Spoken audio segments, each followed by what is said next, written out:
Alright, here we go with the second one. It's time again! We did it again! We helped write an amazing animation over on TerminalMontage's channel, and this video is my attempt at explaining it, because that's possible. So, it just makes sense that you should go watch that video before you see this. Which we So have. have fun. It's great. I'm pointing in the wrong direction entirely. It's over there. Click it. It's probably gone by now, because I... Intro. It's okay, I know your pain. The animation begins and we see Ultra Balls falling from the sky, the most common ball to use for capturing legendary Pokemon. There's also a Pikachu, because Game Freak sometimes treats Pikachu as a legendary Pokemon, you know? Various legendary and mythical Pokemon pop up all around, and we get our first casualty, of course, at the hands of Mewtwo. One of, if not the, most powerful Psychic-type Pokemon on Earth. Heatran, one of the lamer legendary Pokemon, has a very soft body, and thus it is of no issue at all to Mewtwo's telekinetic crush. Easy peasy. Genesect fires its plasma cannon at Giratina, who is having none of that. Really, Giratina has a pretty good chance of winning this, as it can open portals to the Distortion World, a world where time and space are all jumbled up, and it's a mess.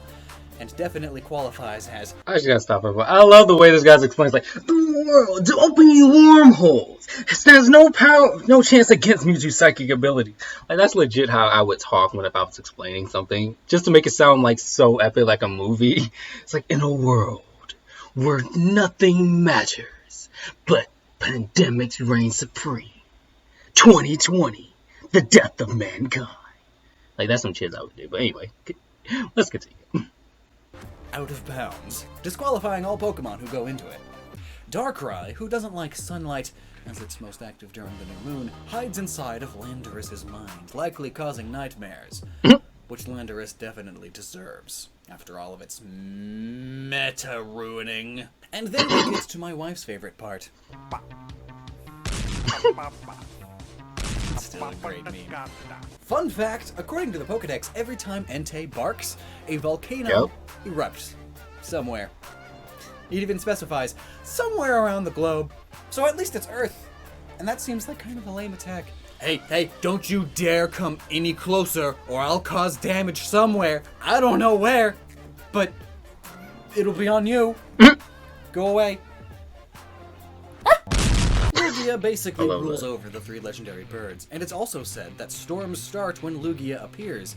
And also, if it flaps its wings, it causes 40-day storms. Oh yeah. Its wings blow down houses. Sounds like a hurricane to me. A super hurricane. So Lugia is just going around making hurricanes, showing birds who's boss. Now here comes Zeraora. It's stated that it approaches its enemies at the speed of lightning, and also that even if its opponents dodge its attacks, they will be electrocuted. So, let's just say it's fast. So it is capable of putting up a good fight, even against Mewtwo. But even still, Mewtwo's psychic power is just ridiculous, so it still leads to victory. Though it does get shocked. Plus, I mean, it is stated that Mewtwo was created solely for battling, and that its battle abilities were raised to the ultimate level. Whatever that means. It also is completely uncompassionate, no mercy. It's just, I don't care. I'm Mewtwo. Dodge the laser! Zygarde, the protector and guardian of the ecosystem and maintainer Pokemon of order, hunted out Mewtwo specifically, as Mewtwo is man-made. It's heresy, unnatural to the world. It must be destroyed. But you know how Zygarde is made up of 100 Zygarde cells? Sure would be funny if one of them got taken out, which is exactly what Hoopa's thinking. The little trickster genie, or as the Pokedex puts it, a troublemaker that sends anything and everything to faraway places using its loop, which can warp space. Always messing with things, so it does so, and out come 99 cells worth of other forms. I love that. Hoopa then escapes before there can be any repercussions. It's just traveling all over the world, and we get to see a scene of Melmetal consuming the flesh of Magearna, because that's what it does. It absorbs metals to essentially eat them, and Magearna is a living automaton, a soul in control of a metal body. Eventually, Palkia catches wind of Hoopa's space shenanigans and puts a stop to it. Being the creator with total control over the boundaries of space, it doesn't appreciate Hoopa's actions, so it breaks Hoopa's loop while it's midway through one, killing it. Which brings us to the desert, where Reshiram and Zekrom are still having a stare down. They've tried handling their debate of truth versus ideals peacefully, but now, well, there's only so much that can be said during a stare down. It's battle time. Theoretically speaking, these Pokemon have the most powerful fire and electric attacks of all. Pure plasma. It's no wonder that their Pokedex entries mention how they scorch the world with fire and lightning, and in doing so, the heat energy moves the atmosphere and changes the world's weather. Hence the cloud being cut in half, along with Tornadus.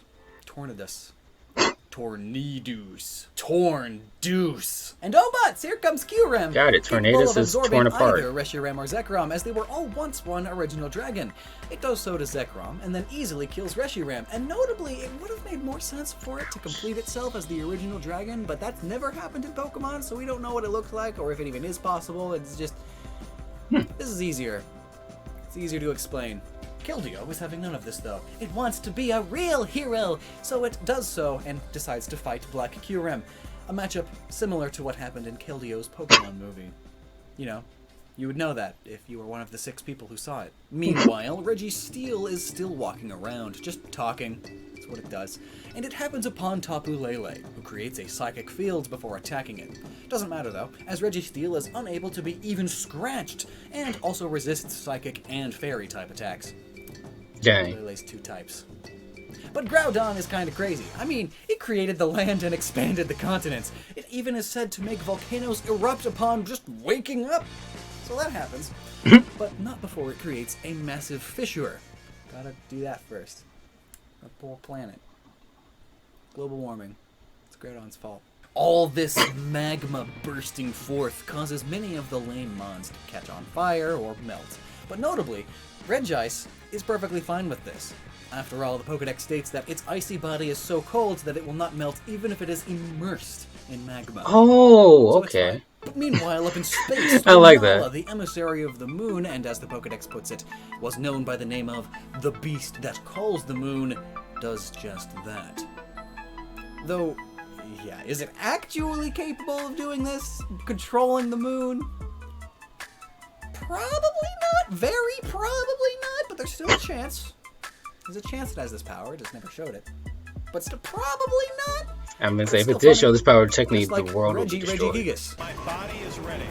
It's funny. It's able to just hoist the moon away. After all, it's said that Regigigas is strong enough to pull the continents around. It's the reason the continents are where they are. It's stupid strong. Yeah. But oh buts, here come the Ultra Wormholes. They were probably made by Solgaleo or Lunala, wanting to keep the moon by the planet. But all this noise! Dang it! It's waking up poor sleepy Jirachi, which only wakes up every 1,000 years, though it goes back to bed. Also, did you notice the little glitch? All of these Ultra Wormholes are messing with the space-time continuum. That's some risky business. Meanwhile, the legendary beasts get squished, which makes Ho-Oh freak out, as they are, in a way, Ho-Oh's creations, as Ho-Oh resurrected 3 recently deceased Pokemon into those 3 beasts. Theoretically, a Jolteon, Flareon, and Vaporeon, by the way. But anyway, Ho-Oh revives them, again, but then Mewtwo moseys on over and just defeats all of them. I mean, really, if you look at Mewtwo canon and think about it realistically, it truly is a ridiculous creature, easily godlike abilities. Yup. Such psychic adeptitude. Now then, everybody makes fun of Groudon for being 4 times weak to its rival legendary Pokemon Kyogre, so it's only a matter of time before they meet, and Groudon gets flushed. Also, Lugia is still pissed, and it creates another hurricane, and uh-oh! Is that Rayquaza? It's canonical that Rayquaza is basically the boss of Kyogre and Groudon, the guardian of the earth and the atmosphere, and the theoretical creator of air. So it does not like Lugia's actions here, and being statistically one of the most powerful Pokemon ever, it defeats Lugia with ease. And then, because Deoxys and Rayquaza have constant beefs with each other, they fight. Notably, Rayquaza does eat meteorites, and Deoxys came from space inside of a meteorite. Maybe Rayquaza at one point ate one of Deoxys' friends. Mewtwo and Victini are watching these goings-on. That sounds almost like the whole Scorpion and Sub-Zero because thing. it's just a stupid sleeping egg. Mewtwo just teleports the moon away. It's gone now. Bye-bye. And now it's time for a Victini lesson. Pokédex quote. This Pokemon brings victory. It is said that trainers with Victini always win, regardless of the type encounter. It creates an unlimited supply of energy inside its body, which it shares with those who touch it. That explains why you get, like, very powerful if you summon Victini in Smash Bros. I didn't know it's Pokedex entry, honestly, so that makes a lot of sense. And then, you know, guaranteed victory, Victini, it's all coming together now. Shares the infinite energy it creates, that being's entire body will be overflowing with power. So I guess that's why Mewtwo is letting it live. They are sort of teaming up, going buddy-buddy. Mewtwo is smart enough to know all that. Yep. Ooh. Enter Necrozma. Necrozma absorbs light and energy for its own gain, and it has an extraordinarily vicious disposition, according. Brutal. Necrozma will do whatever it needs to achieve victory, even absorb the energy from Victini, beefing it up. Dang. It even absorbs the light from Mewtwo's attack, and it knows what to do next. It immediately defeats Yveltal. According to the Pokedex, when its life comes to an end, it absorbs the life energy of every living thing and turns into a cocoon once more. Necrozma gets away from this life-absorbing power, but the Pokemon all remaining on Earth are no more. Necrozma then takes over, absorbs Lunala, and then absorbs all of the light energy from Solgaleo as well. What Solgaleo was doing up there? Oh no. Who knows? I love it. But play that bit again. Oh no. Very few Pokemon remain, and Ultra Necrozma knows what it must do. It must absorb all the light. It must win. And the only place left to go is up. It absorbs the sun and heads towards Arceus. But the Guardians of Space and Time will not have their creator harmed. In the comments below, is it Arceus or Arceus? I just love hearing people debate about that. So they protect it. Palkia splits space, but Ultra Necrozma withstands the blow and begins to glow. According to the Pokedex, it's capable of firing laser beams from all over its body, and that the light pouring from its body affects living things and nature, impacting them in various ways. In this case, vaporizing Palkia, whose very existence keeps space held together. With Palkia gone, reality begins to warp further, and Dialga, the creator and protector of time, has had enough and puts a stop to ever. So Ultra Necrozma is able to escape and defeat Dialga, whose existence ensures that time continues to flow on normally. With both Palkia and Dialga defeated, space and time have no force holding them together any longer. Reality is breaking. Not uncommon for the Pokemon multiverse. Fun fact, it is in-game canon that each game is its own little universe. My version of Pokemon Emerald is a different reality, a different universe from your version of Pokemon Emerald. Fun stuff. And there was also the firing of the ultimate weapon 3,000 years ago. Well, I mean, that kind of makes sense since there's supposedly one of every legendary, or some have more than one, which doesn't make sense. But it is what it is. I'm not going to get into that. So it makes sense that every single copy of the game is a different universe where you're the hero. So it makes sense. Ago, which caused a timeline split in and of itself.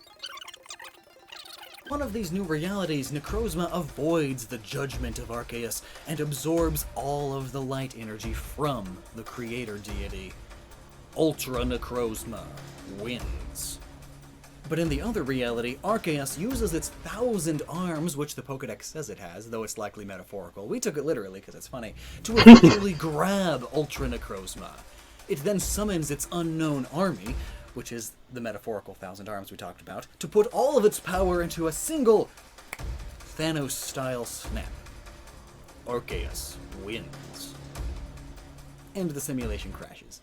Its lore and inspirational origins, it is in many ways a creator deity of light, something a being like Necrozma could very well absorb. And that whole timeline split thing at the end was inspired by a recent theory of mine that explains some of the goings-on in the Pokemon timeline recently. I'll link that video up here if you're interested in the details. Wow. But long story short, the Pokemon Let's Go games may be part of a new timeline. One where Necrozma wasn't defeated during the events of Ultra Sun and Ultra Moon, and it succeeded in absorbing all of the light from the world. How that leads into Let's Go, you'll have to see that video to find out. Other notes, nice Mewtwo made it cliffhanger. super far. Game Freak loves Mewtwo and is constantly upgrading its capabilities. A lot of Pokemon only got brief cameos where they died, and that's because they really had no chance. Be honest with yourself. Meloetta had no chance. Your waifu is dead. Really, no Earth-dwelling Pokemon had a chance. Because whenever Yveltal gets defeated, well, that's it for all of them on Earth, ain't it? I mean, if we take the Pokedex literally, which is the whole point of this simulation. Mewtwo is capable of going into space, so it might have had a chance at winning until you get to the very end. Though really, in a way, Mewtwo does kind of win. It would definitely have the highest KD ratio overall, but once that D is 1, you're done. So, look forward to that. Subscribe. Pokemon. Okay. I will admit, I really enjoyed that. And honestly, I'm really happy my friend recommended these videos to me now. Because before I was like, it's okay. It's alright. But I enjoy hearing the explanation, and the guy, the way he's talking, he seems like a fun person, or at least the way he was talking would be the same way I would do it. And it's kind of just to make it sound more dramatic and awesome. So, yes, I'm enjoying this. And if I decide to fast forward, assuming I did decide to fast forward through some stuff, it's just because most of it I'm just sitting here watching. So I'm just like, if I'm not saying anything, what's the point of you? You can watch the video for yourself if you really want to see the whole thing. But it's really enjoyable, guys. I really recommend watching their stuff, to be honest.